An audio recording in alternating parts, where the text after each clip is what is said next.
देशातले जेवढे काही मोठमोठ्या जाती आणि मोठमोठ्या जमातीच्या होत्या त्या या झुंडशाही समोर नतमस्तक झाल्या, त्या या झुंडशाही समोर त्यांनी नांग्या टाकल्या.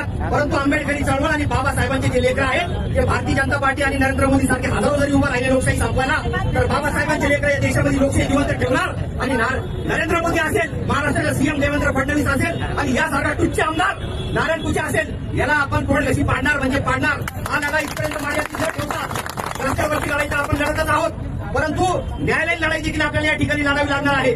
या आंदोलनाचे टप्पे आपल्याला ठरवून घ्यावे लागणार आहेत. ही फक्त सुरुवात आहे. आंदोलनामध्ये सातत्य राहणं गरजेचं असतं. या ठिकाणी प्राथमिक लेवलवरती हे भीमसैनिक या ठिकाणी जमा झालेत.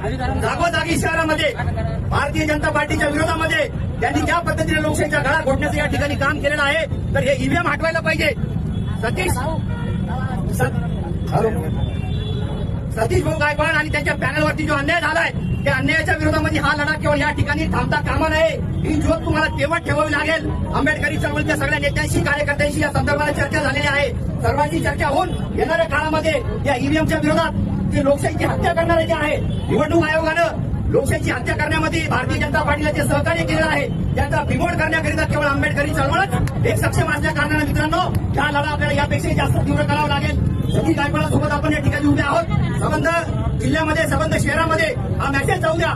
जर लोकशाही तुम्हाला जिवंत ठेवायची असेल तर ही जबाबदारी आंबेडकरी चळवळीच्या प्रत्येक कार्यकर्त्याची आहे, प्रत्येक नेत्याची आहे, भीमांग्यांची आहे.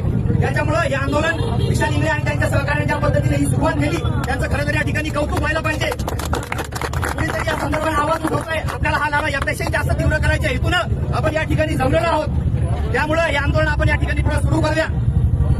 धन्यवाद. जय भीम.